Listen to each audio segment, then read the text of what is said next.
Hello friends, ভিডিওটা শুরু করার আগে তোমাদেরকে বলে দিই, আমি এখানে 5টা ইডিয়ম রেখেছি তোমাদের জন্য, যেগুলি এআই ভিডিওর মাধ্যমে বাক্যে প্রয়োগ করা হয়েছে।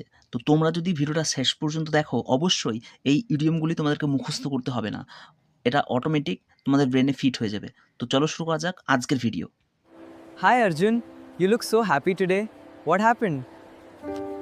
I got 90 my final exam. I'm over the moon. I'm over the moon. Over the moon, এই ইডিয়মটার অর্থ হচ্ছে very happy. Over the moon. I got a bad result. Don't worry. You just need to pull up your socks and work harder.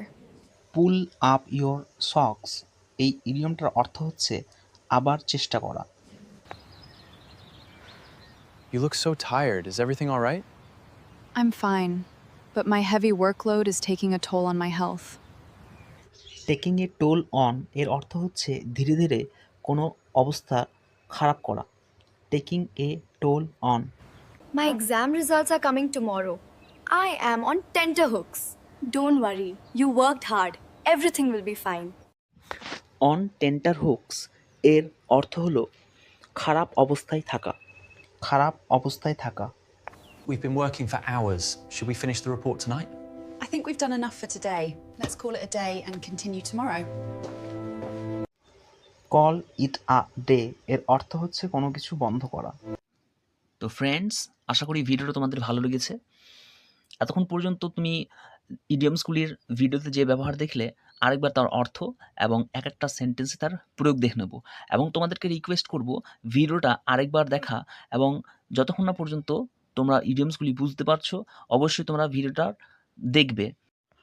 তো friends, এখন আমরা আরেকবার দেখে নেব ইডিয়মসগুলির অর্থ এবং তাদের বাক্যে প্রয়োগ। 1 number, over the moon, Bangla অর্থ খুবই খুশি বা আনন্দে আত্মহারা। Example, I was over the moon when I got the good news, আমি ভালো খবরটা যখন পেলাম তখন আমি আনন্দে আত্মহারা হয়ে গিয়েছিলাম। Number 2, pull up your socks, Bangla অর্থ হচ্ছে নিজেকে আরও পরিশ্রমী ও মনোযোগী করা।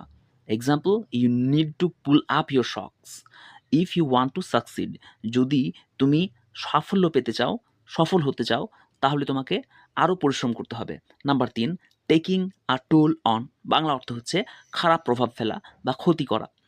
The long hours of work, অনেকক্ষণ কাজ করা, আর taking a toll on his health, অনেকক্ষণ কাজ করায় তার শরীরের, তার স্বাস্থ্যের ক্ষতি হয়েছে। নাম্বার 4, অন টেন্টার হুকস, বাংলা অর্থ হচ্ছে উদ্বিগ্ন অবস্থায় অপেক্ষা করা। Example, we are on tenterhooks waiting for the exam results, আমরা পরীক্ষার রেজাল্টের জন্য উদ্বিগ্ন অবস্থায় অপেক্ষা করছি। নাম্বার 5 এবং এটাই last, call it a day, Bangla অর্থ হচ্ছে কাজ শেষ করা, এই দিনের জন্য ইতি টানা। এক্সাম্পল, ইটস গেটিং লেট, খুবই দেরি হয়ে যাচ্ছে, let's call it a day, আজকের মতো কাজ বন্ধ করো। ফ্রেন্ডস, তোমাদেরকে একটা রিকোয়েস্ট করব, ভিডিওটা যদি তোমাদের ভালো লেগে থাকে অবশ্যই ভিডিওটা শেয়ার করো এবং লাইক এবং সাবস্ক্রাইব করতে ভুলবে না।